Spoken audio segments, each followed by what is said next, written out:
प्राचीन समय की बात है। भगवान बुद्ध अपने शिष्यों के साथ भ्रमण कर रहे थे।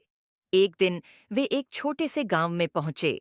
गांव के लोग बुद्ध के आगमन से बहुत प्रसन्न हुए और उन्होंने बुद्ध से उपदेश देने की प्रार्थना की। बुद्ध ने सहर्ष उनकी प्रार्थना स्वीकार की। गांव के लोग एक बगीचे में एकत्र हुए, जहां बुद्ध अपने शिष्यों के साथ बैठे थे।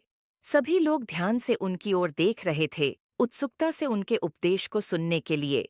बुद्ध ने एक छोटा सा बीज उठाया और सबको दिखाते हुए कहा, यह एक छोटा सा बीज है। इसमें एक विशाल वृक्ष बनने की क्षमता है। लेकिन यह बीज तभी वृक्ष बन सकता है जब इसे उचित देखभाल, पानी और सूर्य का प्रकाश मिले।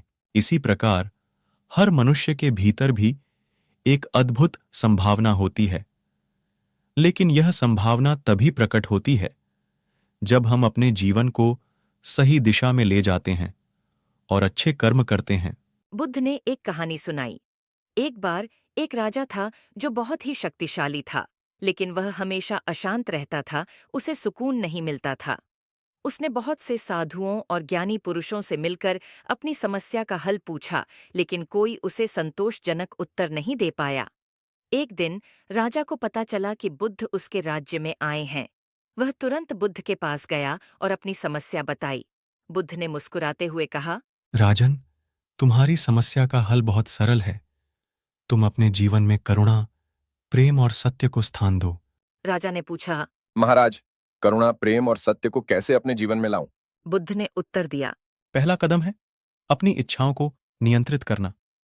इच्छाएं हमारे मन को अशांत करती हैं। जब हम अपनी इच्छाओं को कम करते हैं तो मन शांत होता है। दूसरा कदम है दूसरों की मदद करना। जब हम दूसरों के लिए करुणा दिखाते हैं तो हमें भी आंतरिक शांति मिलती है। तीसरा कदम है सत्य को अपनाना। जब हम सत्य के मार्ग पर चलते हैं तो हमें किसी भी चीज से डरने की आवश्यकता नहीं होती। राजा ने बुद्ध की बातें ध्यान से सुनी और उनके उपदेश को अपने जीवन में उतारने का प्रण किया। धीरे धीरे उसने अपनी इच्छाओं को नियंत्रित करना सीखा, लोगों की मदद करने लगा और सत्य के मार्ग पर चलने लगा। उसके जीवन में शांति और संतोष आ गया। गांव के लोग बुद्ध के इस उपदेश से बहुत प्रभावित हुए।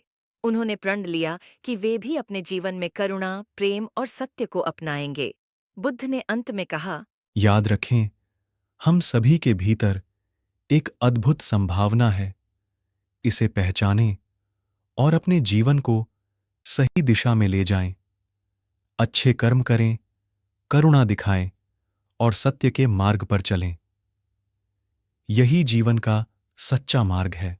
इस कहानी से हमें यह शिक्षा मिलती है कि हमारे जीवन में शांति और संतोष प्राप्त करने के लिए हमें अपनी इच्छाओं को नियंत्रित करना, दूसरों की मदद करना और सत्य के मार्ग पर चलना आवश्यक है।